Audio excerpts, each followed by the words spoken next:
I think it was a tough first year with it being new, with the weather, with probably the anxiety that went on. I mean, it was there was obviously a turnover, and a lot of things went down this year. So, and I'll let Vince talk. We already discussed it, and I'm sure it's something they'll evaluate every year. There's going to be a fine line between I'm a fan and I want to know where my seat is, and I don't want to have to run in. I mean, Vince just saw in a regional atmosphere where they're opening the gates and fans are running into general admission seats, and that's fine that you have those, but there's a fan base that says I want my seat, and I want to know I got it there, and if I show up in the second inning, I want to be in my seat. And the most frustrating thing I think for us was some of our best seats were being lost to the opposing fans. Because when you're an opposing fan, you're in a hotel room, you show up to the ballpark an hour early, you don't have, family things going on, kids' games, other events, there's no other commitments. You're a fan, you've spent money and time to come to our city, so you get here early and you get the best seats. And no disrespect to the visiting fans, but when we play at their ballparks, we don't get the best seats. So it's not fair to our fan base. With that being said, we're not trying to make anybody take out a loan to come watch a college baseball game, and I thought the cost was minimal. Again, I go to a lot of high school games, and I never once walked into a high school facility free, which I could because I could say I'm a college coach and this and that, but I whip out my $5 and I hand it to the person sitting there and I walk in because that's what you do. So I don't think that's too much to ask with the product we're putting on the field. The type of baseball we're playing, the success we're having, I don't think it's too much to ask. But I know something we'll evaluate. Yeah, I think to that end, Howie, this year we had a little over 1,600 season ticket holders for baseball in the first year, and I think we did have games where the weather was a little rough, and some of our better games were front loaded. We moved start times of some of the games and so forth, but. For us, as I told Dan, we've talked during the year and even most recently about, for us, it's trial and error. So I think it's just trying to sort through. I'm a data guy, so I want to see how do we do in seats, how do we do in concessions, what do we invest in staff to be able to handle just the games and so forth, and what is the net outcome, and then watch it again as we go this year. The uplift in season ticket sales, since will be the second year of it, people adjust to that. And then really just how do we make it better? That's the thing. I'm always trying to figure out how we make it a better experience. And then really I think after a couple of years you can sort through whether, how does that work for us? Should we squeeze them together? Should they be more? Should it be less? Should it be free? Should it be charged? Just all that. I'm not tied to it in any way, and certainly what we're doing economically for the program, I wouldn't say inside of the whole athletic program that we're sitting here going, that's going to be the difference maker or what we have to do. I don't certainly put an onus on Dan and going out trying to sell tickets on the corner. I think we view it as it's a collaborative approach. His winning does enough, and his approach does enough for the community. I would just say we like to see more of the community as this thing goes on.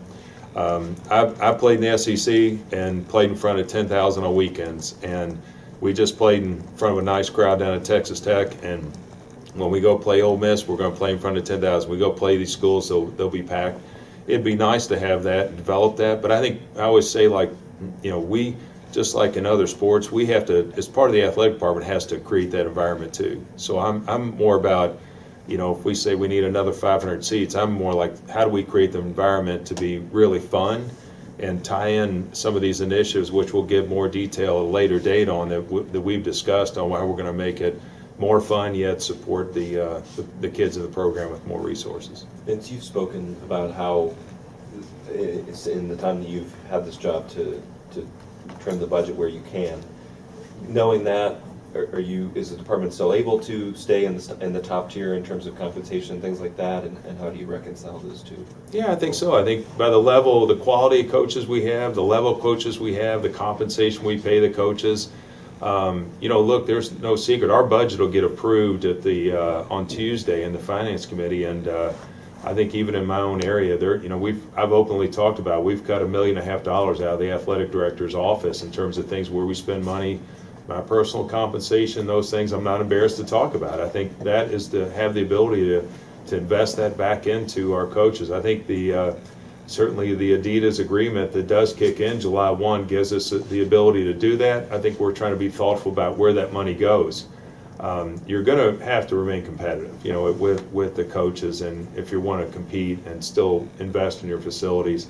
Well, I think we've got a really great plan around our budget, and involving coaches comp, staff comp is important to me as well, and I think the coaches that I've dealt with since I've been here know that. I talk about their staff and where they are and how, because I don't want to see constant turnover in staff, and that's why you try to resolve that. I know that from business, you get a continuity in your team if you have continuity in your team players.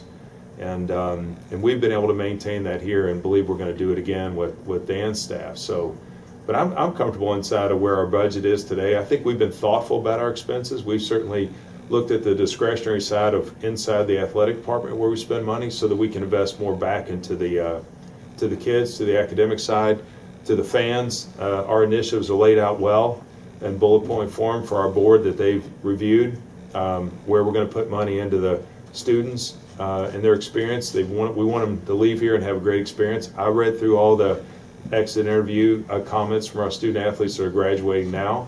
That's important to me, about what they did or didn't like here and where we can make improvements. But fans, and then even inside of our own athletic department, just what we're doing there more for morale, professional development, etc. But as it comes back to the Dans of the world and our championship coaches, I'm comfortable we're competitive, and we'll remain competitive. Vince, after the last few days, what does it mean to have him still your baseball coach moving forward into the future?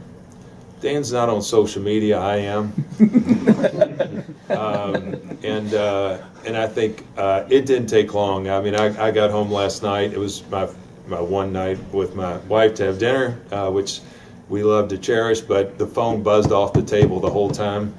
And I knew something was up. I didn't know that it had broke right away. Kenny was one of them that sent it along, but I think that speaks volumes. I think the number of texts, personal texts, not the social media stuff that hit the phone, but my phone was buzzing with donors. My phone was buzzing with friends and family.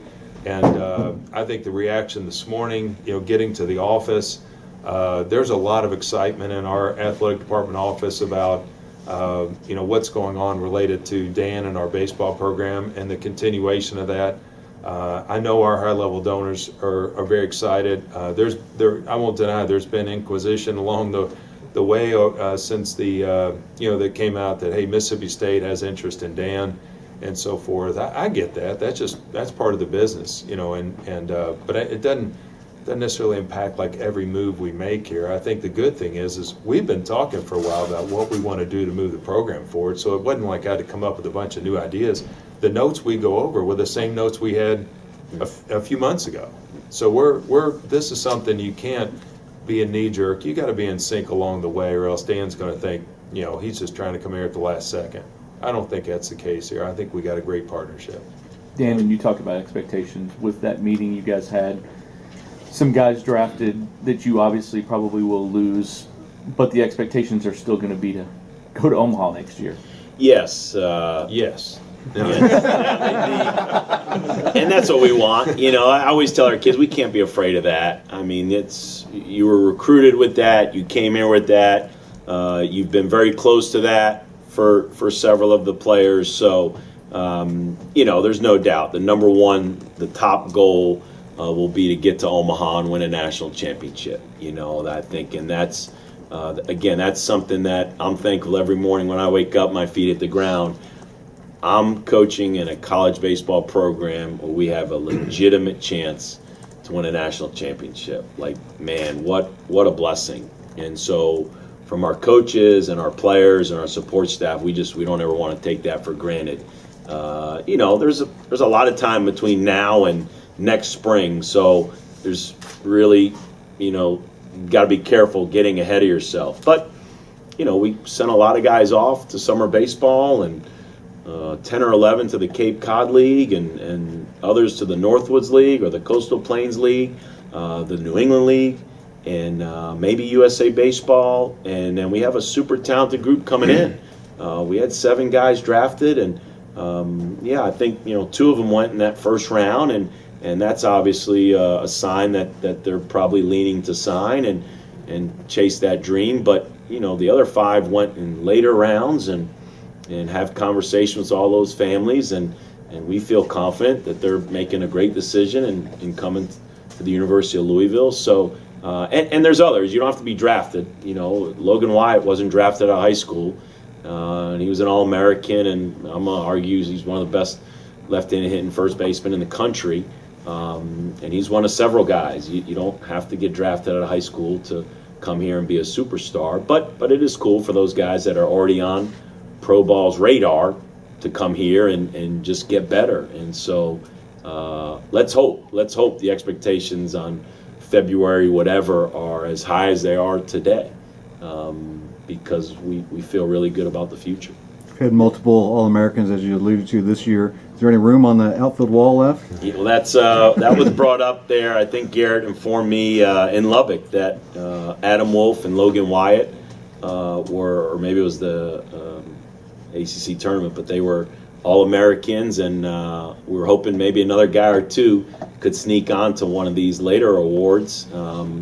That's a great problem to have. I mean, for me, it's about glorifying the players. It's the student athletes. I don't get anybody out, and I don't make any plays, and I make some decisions during the game. This is about celebrating these phenomenal student athletes, and so Garrett's got a challenge in how he's going to figure out how we're going to get them on that wall. My decision, huh? All right. But anything that we needed to do to recognize those great players, and eventually, we're obviously going to run out of space, and but we'll do something. I mean, we're always going to do something, whether it's the teams we honor and celebrate as much as the individual players who just have phenomenal years as they continue to do.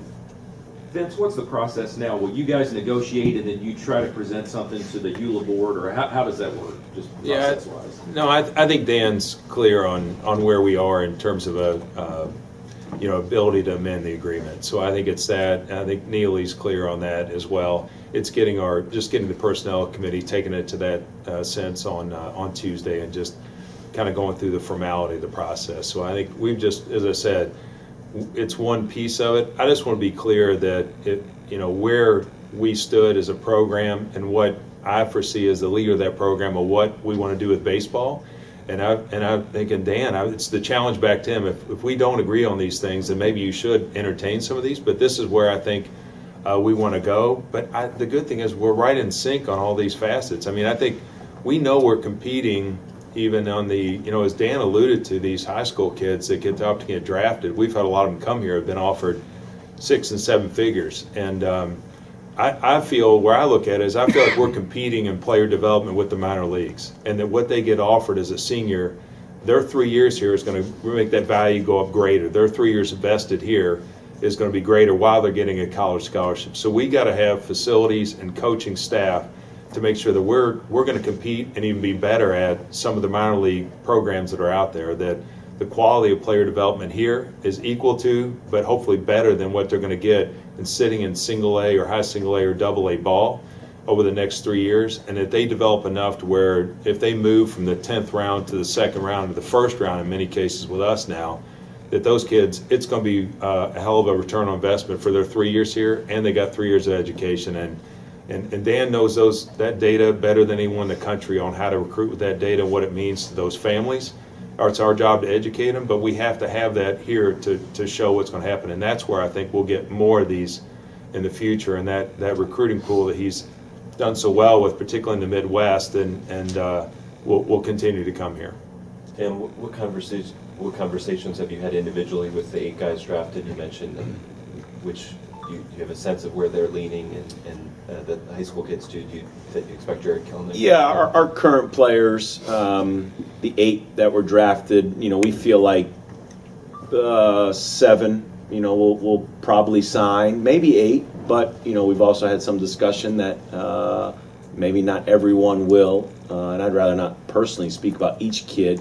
With the 7 high schoolers, again, we had the 2 that went in the first round, and not that the other 5 guys drafted couldn't have been drafted, that high or very high in those first 2 or 3 rounds, but there's a lot of decisions going into that. Usually when a kid gets drafted in that first night, he obviously has the talent to be drafted in that first night, but he's also agreed that I'm going to take that challenge and I'm going to jump right into minor league baseball. So in all these great players, we've had, I think, 21st round and 35th round and 38th round, and the draft is not just talent driven, it's signable. It's about signability. So these 5 guys that were drafted later could have easily been in those first 5 rounds. Maybe not all of them, but the majority of them. And so fortunately, when you go in those later rounds, you make the statement that education, coming to Louisville or whatever school is our first choice, and they love getting drafted, and they love the thought of maybe chasing that dream, but they also realize all the advantages of coming here. And so let's hope the 5 that went in the later rounds have made a family decision and a great decision, obviously what I believe, to come here and experience this. Dan, it is ranked as one of, if not the best recruiting class you've had here. Is it that good from this coaching standpoint? Obviously, people rank it as different, but from a coaching standpoint, guys that can help you right away. No doubt. The one thing our coaches have done a great job with is recruiting great players. But college baseball, because of the turnover, as I say, you have to throw them into the fire, and you don't throw them into the fire to fail. You just kind of see who's ready for it and who's not. And some, like a Brendan McKay, are ready for it. Most necessarily aren't. I mean, they're ready for it, but they might not succeed at a level where they'd like to. But that's our job, to get these guys in. And I think this group of freshmen coming in, they know they got a chance to play and compete immediately. And I talk very specifically with these guys. They know who's the starting shortstop or third baseman or left fielder or the pitching staff. I mean, these guys know everything coming in, and we talk about how much a backup guy or younger player has played over the past few years and when they became the everyday starter. And so we're going to need, as we need every year, some of these freshmen coming in, and we have a junior college pitcher, Luke Smith, who's phenomenal. We're going to need these guys to contribute immediately, because if you look at the regional championship day, we started 2 freshmen, Bobby Miller and Reed Detmers, who had great years. And so as every year, you lose your starting center fielder, your starting second baseman, you lose your Friday night starter, you lose really talented arms in that bullpen. So these freshmen are going to have to come in, and few of them might start, but the majority of them are going to have to play, and they're going to have to contribute and help us. But we don't want to set kids up to fail either. And sometimes a few kids are not ready, and that's okay. That's fine. I feel bad for my wife and my family, because I always say I'm not really a patient person.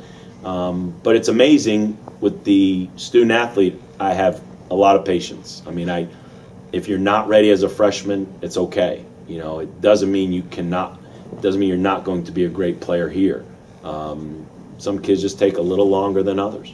And we talked a couple weeks ago with Sam Bordner and the tricky situation with his elbow. How'd that end up, and where's he at now? Man, it was really unfortunate, because we obviously have to take it step by step when a young man is not feeling good, and our medical staff does a phenomenal job, as to let's start with rest, and then let's get an MRI, and then let's get the one with dye, and then you just keep moving on, and let's get a second opinion, and let's get some of the best the professionals out there. And so unfortunately, at this point, it looks like Sam Bordner could have Tommy John surgery, and that puts you out for a full year or more. And so for he and his family, he got drafted. He could still sign. He can still get a signing bonus.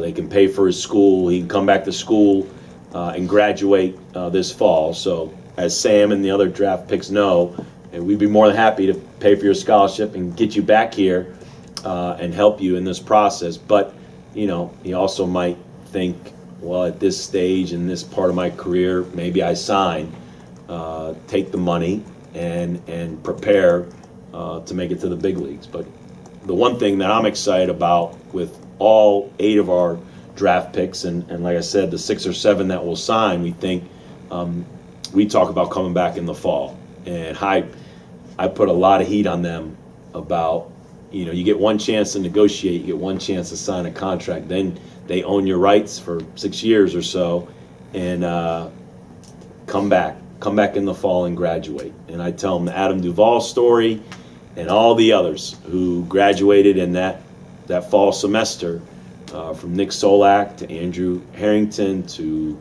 last year. We had Caden McClure and Lincoln Hensman and the many players who are running around professional baseball, if not the big leagues. That Adam Engel and Chad Green and Kyle McGrath and Matt Cook, and who am I forgetting? I don't want to forget anybody. That these guys are running around the big leagues with a degree in their back pocket. That blows my mind, because we are pumping out high draft picks. We are pumping out guys that are ready to move through a pro system.